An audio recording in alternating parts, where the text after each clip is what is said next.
Ok, y voy a detener la transcripción. Ahí está. Bueno, buenas tardes a todos. Estamos reiniciando el seminario de los viernes de control. Gracias a las personas que se están integrando el día de hoy. Este día tenemos como invitada a la maestra en ciencias Sandra Huerta Moro. Nos visita desde INAOE y su tema para exponer es el de control en modo deslizante en tecnología CMOS para convertidores CDCD tipo BOC. Gracias, Sandra, por aceptar la invitación y pues puedes compartir pantalla cuando gustes, tómate el tiempo que quieras y bienvenida. Entonces vamos a empezar. Entonces dejo el micrófono en Sandra. Gracias. Buenas tardes.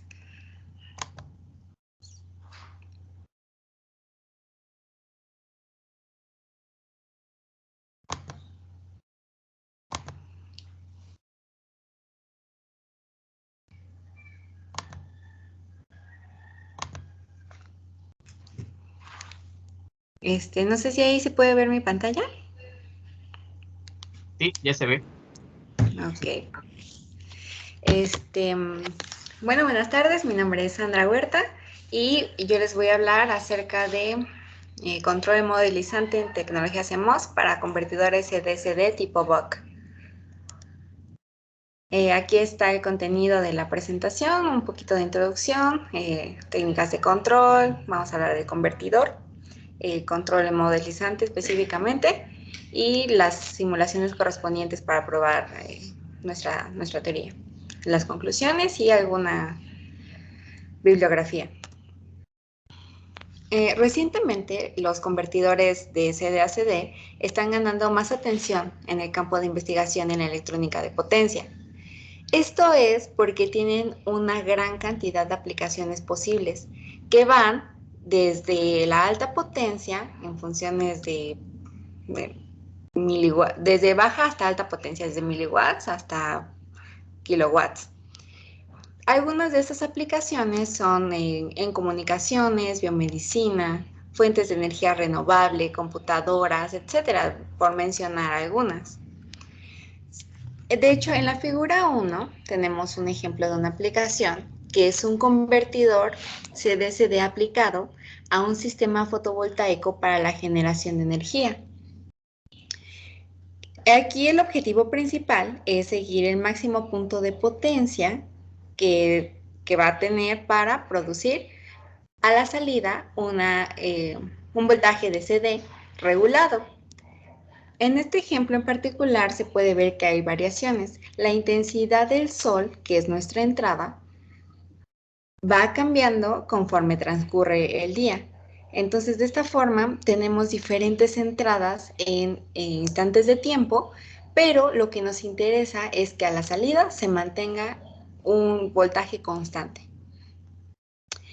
Actualmente, la tendencia está migrando a sistemas para aplicaciones móviles, para aplicaciones portátiles, por lo cual se busca que el tamaño sea de los sistemas, de los circuitos cada vez más pequeño. Esto con el fin de reducir el consumo de potencia, de tal forma que el elemento de almacenamiento de energía tenga una autonomía prolongada. Para esto, el diseño con tecnología CMOS permite integrar sistemas cada vez más complejos, haciéndolos más avanzados y con una menor cantidad de conexiones externas, siendo los sistemas monolíticamente integrados una solución prometedora para satisfacer la demanda de los dispositivos actuales. Y de esta forma, reduciendo la pérdida de datos entre sistemas y los costos de fabricación. Existen diferentes tipos de convertidores de CD-CD. Sin embargo, debido a la necesidad de desarrollar sistemas para su uso en aplicaciones portátiles, se ha considerado el uso de un convertidor reductor. En la figura 2 tenemos el convertidor BOC. Este es la topología básica de los convertidores de tipo reductores. Esta, a diferencia de otras topologías, requiere un número menor de componentes eléctricos, por lo cual tiene un gran potencial para una mayor eficiencia de conversión debido al número reducido de interruptores, los cuales causan pérdidas. Además, pues eso resulta en una mejor opción para la integración monolítica debido a la capacitancia que necesita. Este es un sistema bilineal debido a la naturaleza discontinua. Esto, claro, por la conmutación que tiene el interruptor. Lo que sucede en este circuito es que multiplica un voltaje de entrada E por un factor menor que la unidad y así la corriente se divide entre la capacitancia y la resistencia, entre esos elementos, para producir a la salida un nivel de voltaje menor en la carga que el de la fuente. El objetivo es lograr un voltaje constante a la salida igual a un voltaje de referencia o un voltaje deseado. Y debido a que la descarga del inductor no es proporcional con respecto al voltaje de entrada, entonces el voltaje de salida siempre va a ser menor que el de la entrada. Existen diferentes técnicas de control, en específico para los convertidores de potencia, en donde el objetivo más importante es mantener una tensión de salida con una buena respuesta dinámica en términos de rechazo de perturbaciones de carga. De hecho, en la literatura se pueden encontrar diferentes estrategias que son utilizados para un sistema linealizado. Dado que el convertidor es un sistema de naturaleza discontinua, pues lo más lógico es pensar no en una técnica de control lineal, sino en una técnica de control que abarque todas esas discontinuidades. Así, el control en modo deslizante aparece para los sistemas de estructura variable, como lo es un convertidor Buck. Un sistema de estructura variable es un sistema en el que el modelo dinámico actual o la arquitectura del sistema va a depender en gran medida del espacio de estados donde se encuentre circunstancialmente el funcionamiento del sistema. Esto como se traduce a dependiendo en qué posición se encuentre el interruptor. Cuando está cerrado tiene una descripción matemática y cuando está abierto, el mismo circuito adquiere otra descripción matemática. Entonces, este control tiene considerado todos esos parámetros. La característica principal del control es la estabilidad y la robustez ante variaciones en los parámetros del sistema o ante perturbaciones.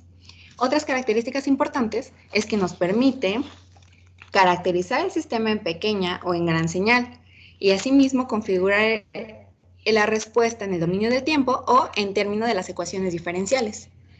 Y bueno, como decíamos, ¿no? Tiene baja sensibilidad ante variaciones en los parámetros. Esto lo hace una técnica pues adecuada para un sistema de estructura variable. Pero, ¿cómo trabaja el control en modo deslizante? Bueno, consiste en seguir una superficie deslizante, como tenemos en la figura 3. La superficie S está formada por la relación entre las variables de estado y para ello requiere una conmutación a alta frecuencia. Esa frecuencia es teóricamente infinita. Entonces, el control es responsable de hacer la superficie invariante con respecto a los movimientos dentro de la misma. El control es una función de retardo del error. Utiliza retroalimentación de estado y directamente configura la respuesta en lazo cerrado deseada, como decíamos, en dominio del tiempo o en el dominio de las ecuaciones diferenciales. Entonces, tenemos en la ecuación 5 nuestra función de retardo del error o bien nuestro control U, que está dado por el signo de un control equivalente. Ok, ¿qué es lo que va a restringir entonces que sigue evolucionando la respuesta dentro de la trayectoria? La conmutación precisamente del interruptor. Como está conmutando a una alta velocidad, permite que se active el control y después de un tiempo finito, converge nuestra trayectoria al valor deseado. El control en modo deslizante aparece no solo en sistemas de control con control discontinuo, sino también en un sistema dinámico con discontinuidades en las ecuaciones, que es lo que estamos buscando. Así pues, en la ecuación 6 tenemos lo que es nuestro régimen deslizante, que dice que la entrada debe ser estrictamente mayor que nuestro estado, mayor que 0. Y esto cumple con la función del convertidor Buck, que siempre el voltaje de salida va a ser menor que el de la entrada. Entonces nuestra función de control queda descrita en la ecuación 7.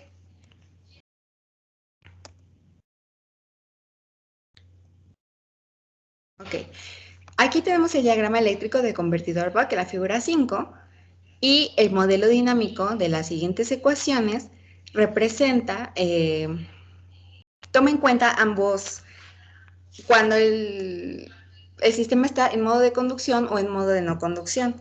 Entonces se le conoce como sistema conmutado. Con base en esas ecuaciones se diseña nuestro convertidor en un diagrama bloques. Pero antes de eso, se analizan los puntos de equilibrio para el sistema. Cuando S es igual a 0, es decir, cuando nuestra superficie es igual a 0, si S es asintóticamente estable, más bien significa que S es asintóticamente estable con un tiempo de convergencia finito. Es decir, que sí va a alcanzar el equilibrio. Y con base en eso se analizan los puntos en donde se alcanza el equilibrio. Es decir, donde la tasa de cambio para la variable es igual a 0. Y esto nos va a servir para caracterizar las trayectorias de estado. Entonces, vamos a tomar dos variables de estado. La primera es X1, es la corriente en el inductor, y la segunda es X2, que es el voltaje en el capacitor. Entonces, con base en nuestras ecuaciones, para calcular los puntos de equilibrio, igualamos cada una a 0 y obtenemos que las trayectorias de estado van a alcanzar el equilibrio para estos dos puntos. El primero es cuando X2 menos el valor deseado, es decir, el voltaje en el capacitor menos el valor deseado es igual a 0, o bien Rx1, que es nuestra resistencia de carga, por nuestra corriente en el inductor, para cumplir con la ley de Ohm, menos el valor deseado. Y así concluimos que de cada una de nuestras variables de estado se puede obtener una superficie deslizante. Entonces, con base en eso, se diseña a bloques, ahora sí. Este es el convertidor Buck, el diagrama de convertidor Buck, con base en las ecuaciones, no olvidando cuáles son nuestras variables de estado X1 y X2, que son la corriente en el inductor y el voltaje en el capacitor. Y vamos a probar el algoritmo de control sobre la variable X1. Entonces, aquí tenemos el convertidor y todo esto es la función signo o la función U. Y aquí tenemos un voltaje deseado, que es el que esperamos ver a la salida. Este bloque 1 sobre R era el que hablábamos para cumplir con la ley de Ohm y poder comparar voltaje con voltaje, porque aquí tenemos corriente. Lo que obtenemos a la salida, en la respuesta, es que sí se alcanza el valor deseado y aquí, bueno, tarda un poco en estabilizar el sistema, pero lo logra sin perturbaciones. ¿Qué es lo que sucede si ahora aplicamos el algoritmo de control para la otra superficie deslizante, para X2? Aquí podemos comparar directamente voltaje con voltaje sin necesidad de utilizar un bloque de 1 sobre R. Y la salida se estabiliza en un menor tiempo. De hecho, alcanza por primera vez el valor deseado en un tiempo de respuesta menor que en el caso de la variable X1. Sin embargo, pues existe un rizo en la salida. Entonces, ¿qué es lo que se hace? Bueno, propusimos una nueva superficie deslizante que sea la suma de las dos superficies deslizantes más unos coeficientes alfa y beta. Entonces, alfa multiplica a S1 más beta por S2, ese es nuestro nuevo régimen deslizante, y a ese se le va a aplicar la función de control U. Cuando consideramos alfa y beta igual a 1, entonces caracterizamos, aplicamos más bien nuestra función de control sobre el sistema. Y bueno, aquí está el diagrama. Y la respuesta que se obtiene, está aquí en la figura 12, se alcanza el valor deseado, que es de 3.3 volts, en un tiempo pequeño de establecimiento, pero todavía hay un rizo en la entrada. Para eso vamos a variar los valores de las constantes alfa y beta, de tal forma que si en una se obtiene un menor tiempo de establecimiento y en la otra se tiene que no hay rizo, pues pueda tomar lo mejor de ambas de las superficies para a la salida de esta nueva superficie se obtenga la respuesta óptima. De esta forma consideramos la constante alfa 10 veces mayor que beta. Y este es el resultado que se obtiene para un valor deseado de 3.3 volts. Aquí el tiempo de establecimiento es menor que los resultados que habíamos obtenido y solo se tiene un pequeño sobreimpulso a la salida. Con esto, pues queda más claro que la definición de nuestra nueva superficie deslizante pues es óptima. Ahora bien, todo esto pues se simula aquí en MATLAB. Sin embargo, para su diseño en un circuito integrado utilizamos otro software. Aquí, en el diseño de MATLAB, habíamos considerado la resistencia que está multiplicando a X1 igual al valor de la carga del convertidor Buck. Es decir, la resistencia nominal y la resistencia de carga tenían el mismo valor, pero para probar la robustez del controlador se hicieron diferentes y se caracterizó la salida para diferentes valores de entrada, diferentes valores deseados y aquí modificando los valores de la resistencia.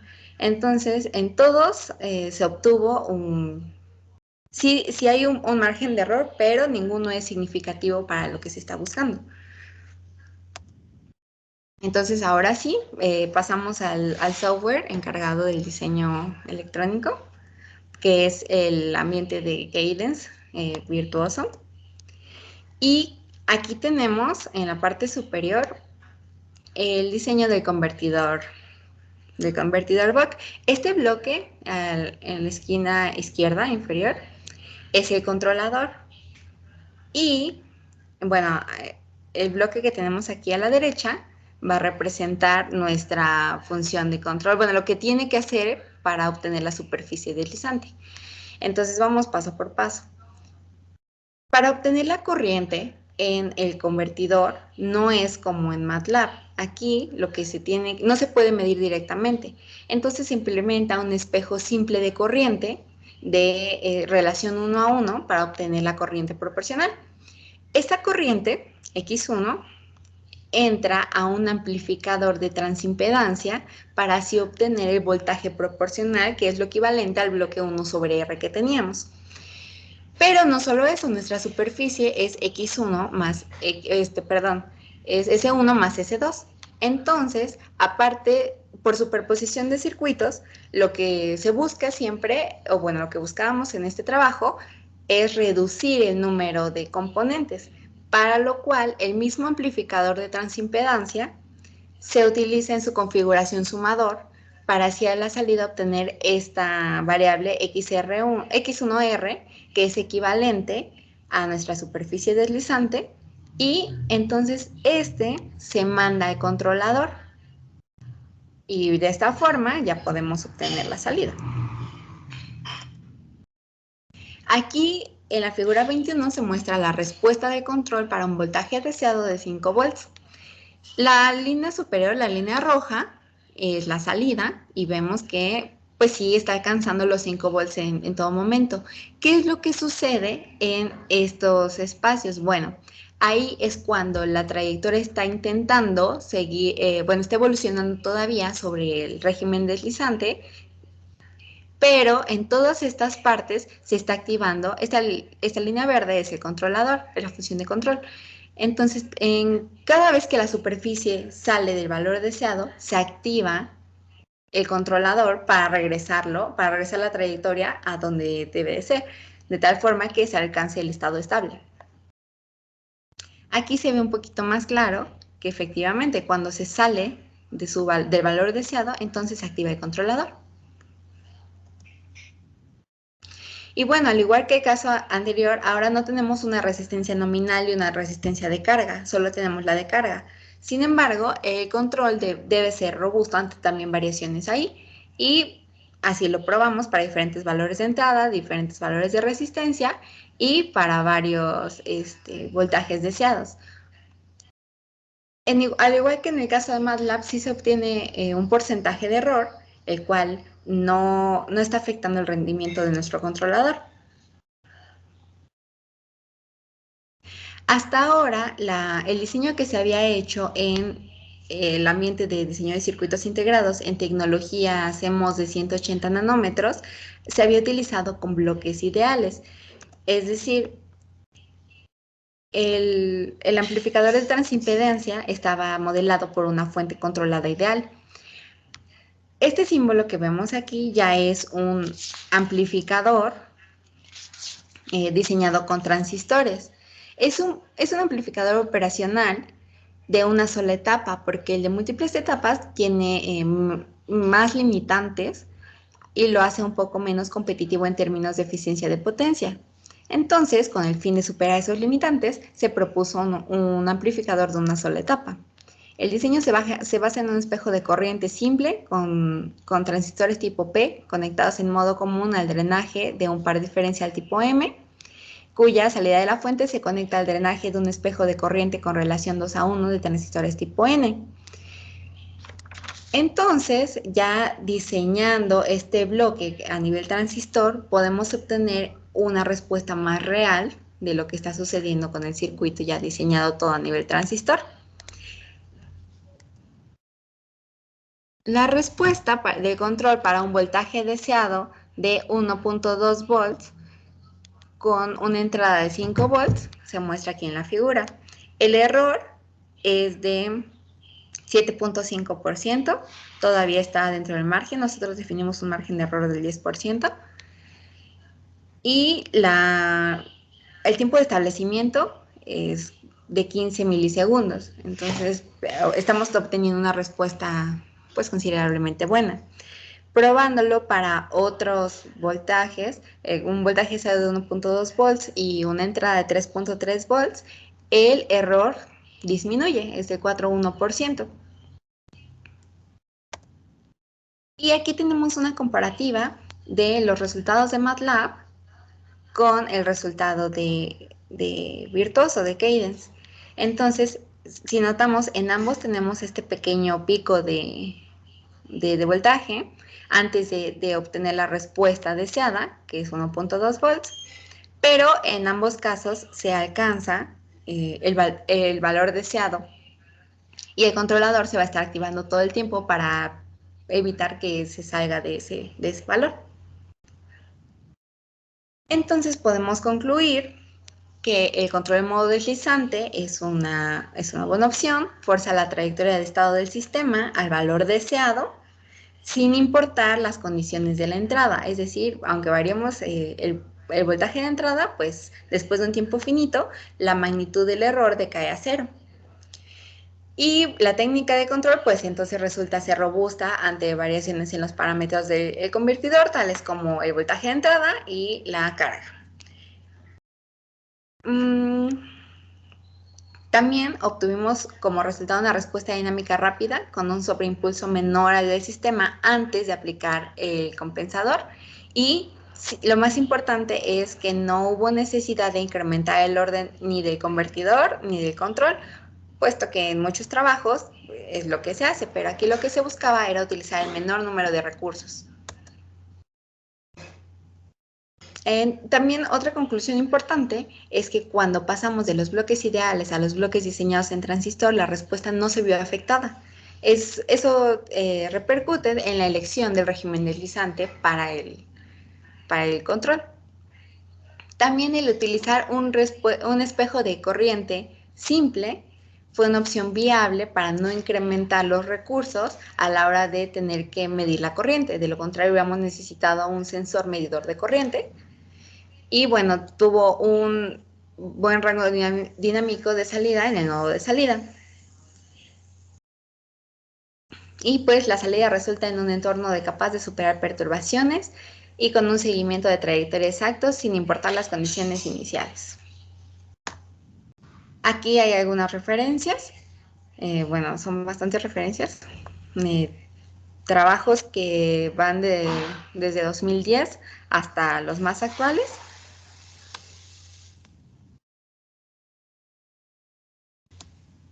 Y pues eso sería todo. Gracias. No sé si hay alguna pregunta.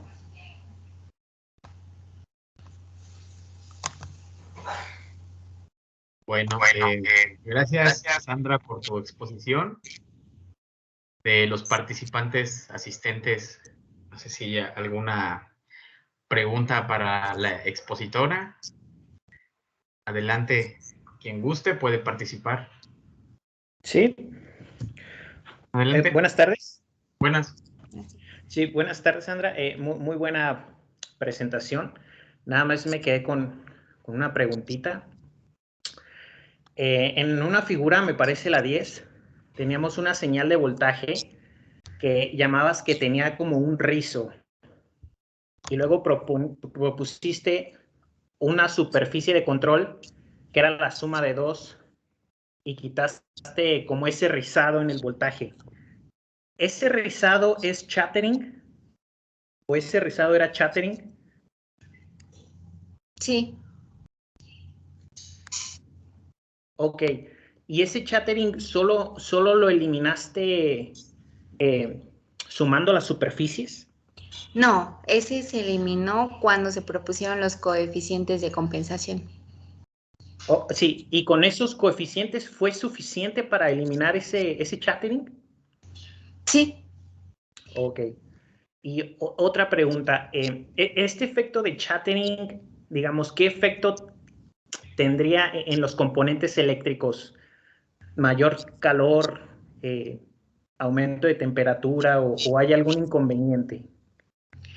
En teoría, hasta la caracterización que se tiene, no afecta. Sin embargo, como bien dice, después hay algunos factores que ya afectan en los transistores, como el tiempo de uso, cuando se cambian las dimensiones, la exposición a la temperatura, y ahí podría repercutir. Sin embargo, hasta el análisis que se tiene, todavía no afecta. Ok, muchísimas gracias.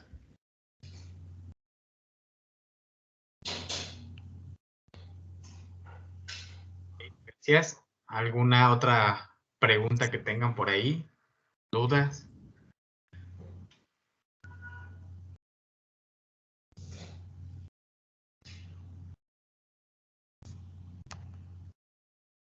Adelante.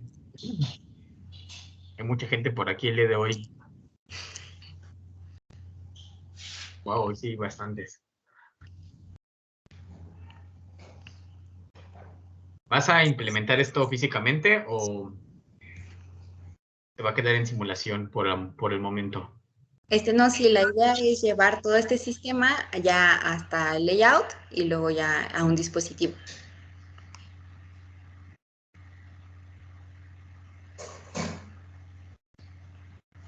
No hay más preguntas. Adelante, con confianza, sin miedo.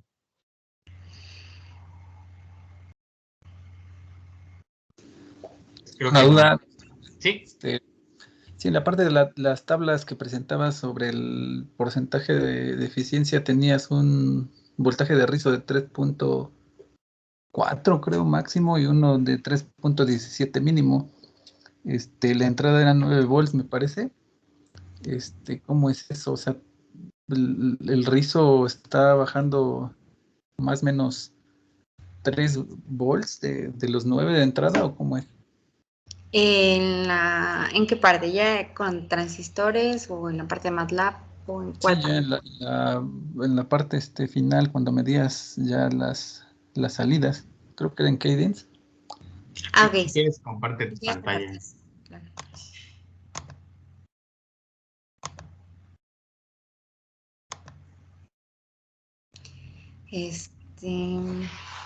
Ajá, ahí dice rizo máximo mínimo 3.4, 3.17 con una entrada de 9 volts y el valor deseado 3.3 volts. Entonces, o sea, el rizo sobrepasa los 3 volts, ¿o cómo es eso? No, aquí el valor deseado es 3.3 y el valor máximo que se obtiene es 3.4, o sea, de 0.1 es la variación y el valor mínimo que se obtiene es 3.17. Ah, ok, esa era la duda. Gracias. Sí.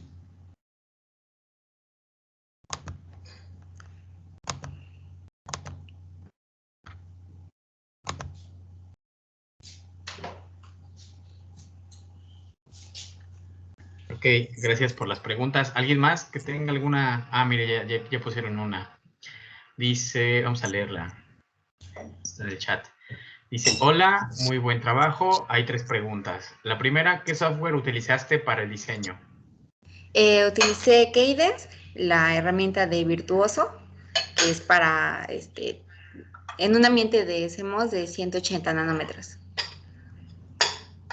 Listo. Y segunda pregunta dice, ¿qué criterio utilizaste para evaluar el rendimiento del controlador?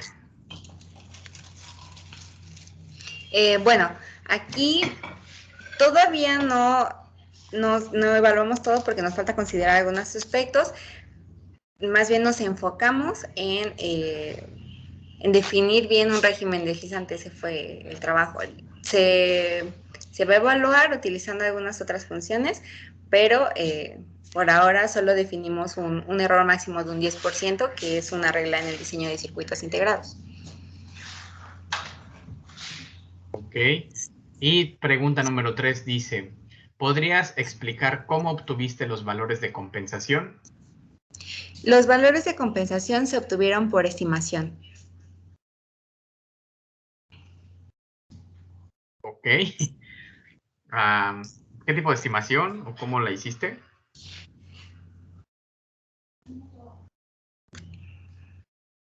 Me apareció en una pantalla.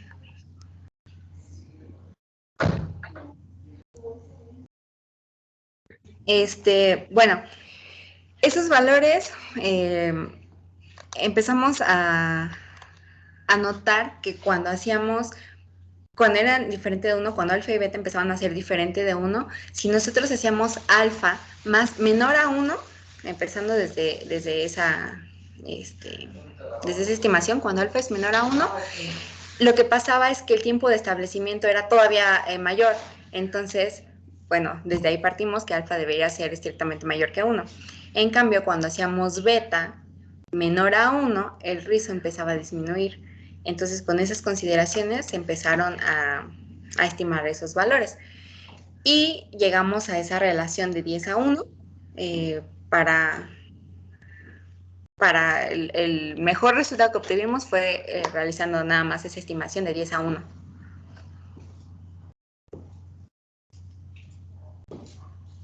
Ok. Bueno, hay otra pregunta. Sí.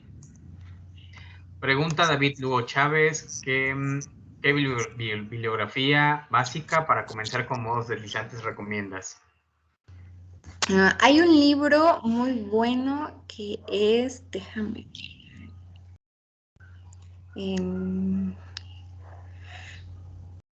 es el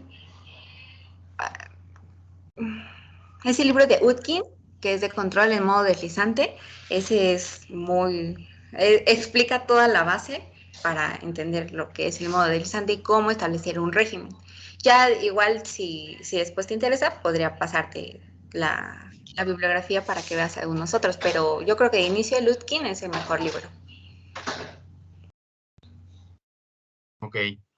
Luego, Alfredo Namitle vuelve a preguntar, ¿crees entonces que esa estimación puede establecerse a partir de alguna estrategia de control óptimo? Por ejemplo, aplicando alguna función costo. Yo creo que, bueno, no, hay diferentes formas de estimar esos valores. Estamos estudiando las que las que más se adapten para obtener el mejor, la mejor respuesta, pero sí hay bastantes que podrían utilizarse. Ok. Y David Lugo Chávez pregunta, ¿es viable utilizar modos deslizantes para detección de fallas? ¿Detección de fallas en qué? ¿En general? ¿En algo más específico? David, si quieres, dice que en sensores. En sensores. Sí, claro. Cuando tenemos diferentes entradas y lo que nos interesa, como bien decía, el modo deslizante es función del retardo del error. Entonces, es una buena opción para implementarlo en un sistema de ese estilo.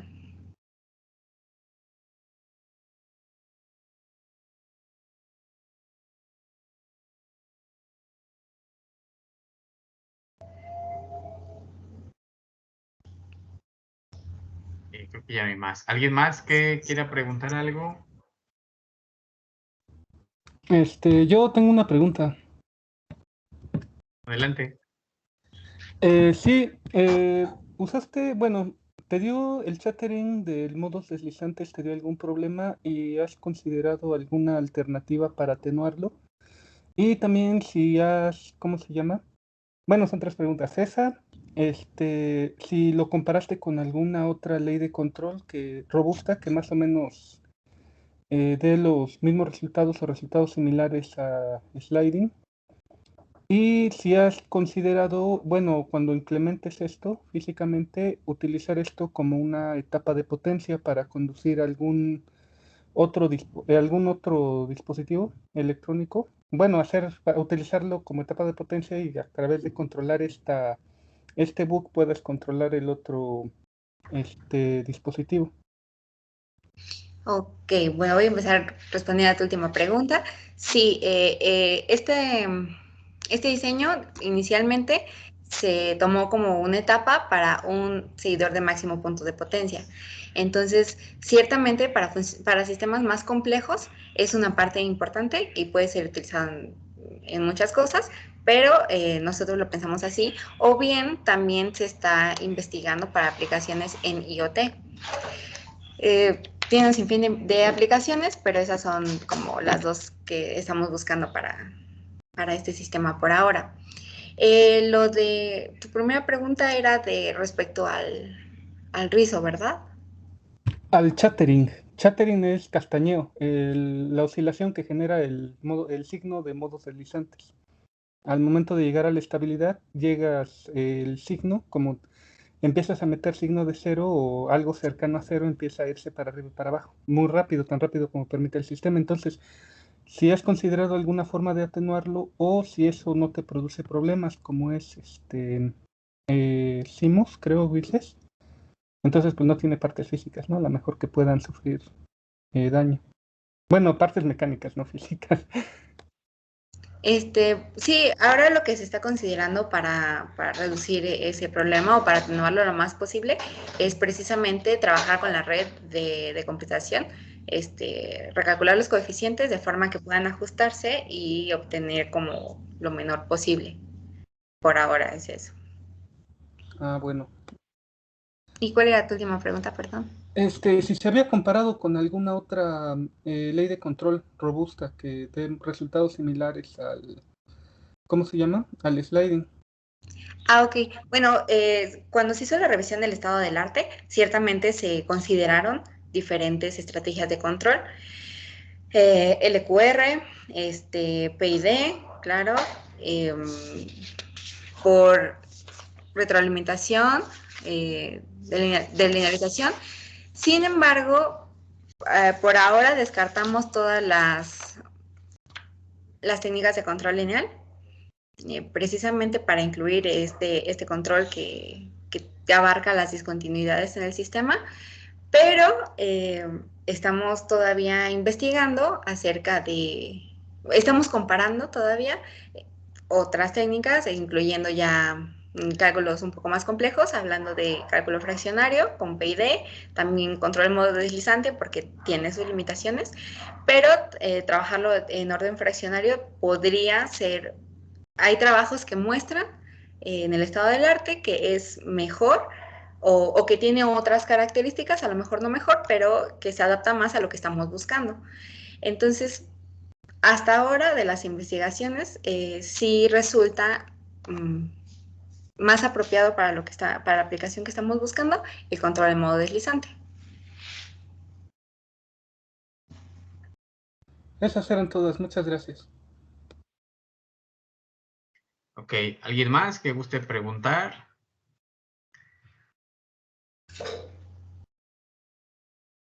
Hay por ahí 21 personas. ¿Alguien? ¿Alguna duda más?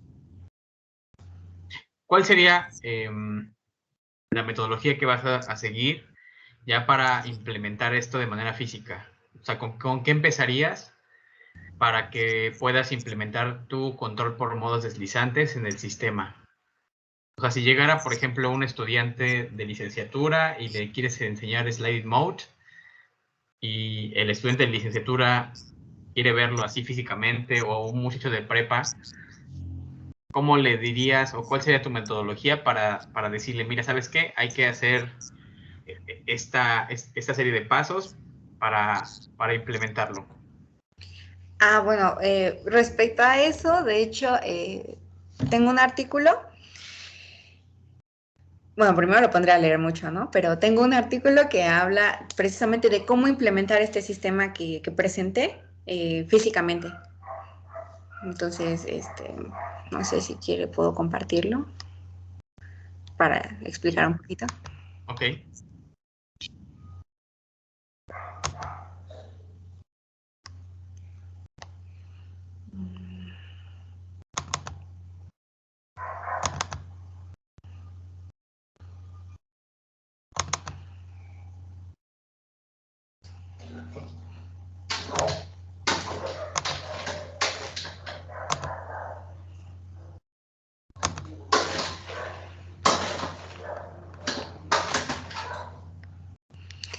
Aquí está. Este está en la IEEE, si gustan buscarlo, está disponible en la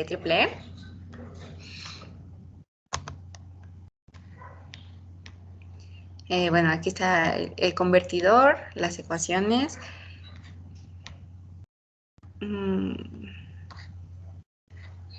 Cómo llegamos al régimen deslizante, cómo se simuló.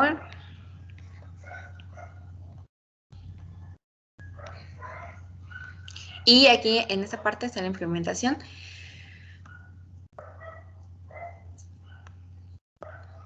Nosotros lo implementamos con este circuito para generar todas las señales y con un cristal. Entonces, de hecho aquí vienen todos los componentes, las simulaciones que se hicieron, el diagrama eléctrico, los valores de los componentes, la frecuencia a la que se trabajó, el circuito y los resultados.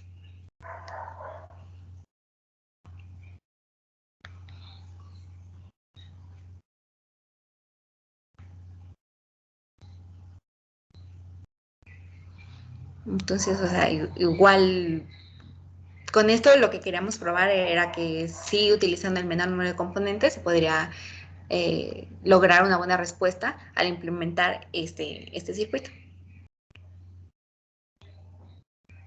Ok. ¿Alguna pregunta más que tengan por ahí? Aquí pusieron en el chat. Dice Alfredo Namixle. Bueno, arriba Jesús Márquez, excelente ponencia. Saludos de Serham, no sé qué sea eso. ¿Serán? Ok, no sé qué es, pero bueno. Saludos de ahí. Y Alfredo Namixle dice, ¿cómo la podemos contactar para alguna consulta? Bueno, está mi correo institucional del INAOE, es sandra.huerta@inaoe.mx. igual ahí puedo resolver cualquier pregunta. O compartirles los artículos. Ok. Bueno, ¿alguien más? ¿Alguna otra duda que tengan por ahí? Yo tengo una pregunta. Adelante. Bueno, primero que nada, muchas gracias por la presentación.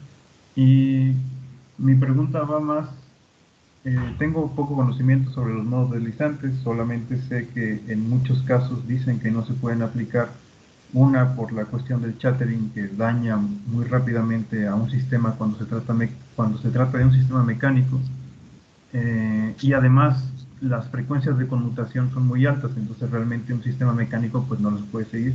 Y la pregunta va más en el sentido de que si en los sistemas eléctricos sí siguen esas altas frecuencias, porque imagino que, digo, como no hay una inercia tal cual, podría darse el caso en el que sí pudiera seguir esas frecuencias, y la pregunta es si así aplica para tu trabajo. Sí, como bien dice, el rango en el que trabaja el modo deslizante más bien es, teóricamente opera a frecuencias infinitas. Sin embargo, dependiendo de la aplicación, a lo mejor convendría aplicar o no aplicar los modos deslizantes, pero funciona en un amplio rango de frecuencias. Entonces, es una opción viable, pero habría que ver la aplicación específica.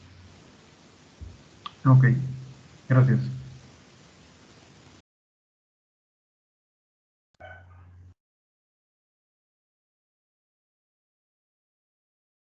Bueno, no sé si alguien más quiera participar y cuestionar a la expositora.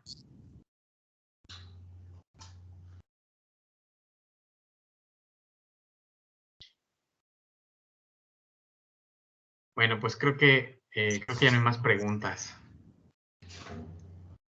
Bueno, pues entonces creo que ya sería todo por esta sesión. Fue una sesión rápida. Muchas gracias, Sandra, por tu exposición. Y bueno, reiteramos la invitación para la próxima sesión. Ya les estaré avisando quién es el expositor. Y de las personas que están asistiendo el día de hoy, si alguien gusta exponer algún tema asociado a teoría de control desde el punto de vista teórico o, bueno, aplicación como el día de hoy, es bienvenido. Pueden contactar en la página ahí directamente para que nos pasen su resumen, título y fechas tentativas para participar. Entonces, son bienvenidos todos. Y entonces, bueno, voy a finalizar la grabación y gracias por su asistencia.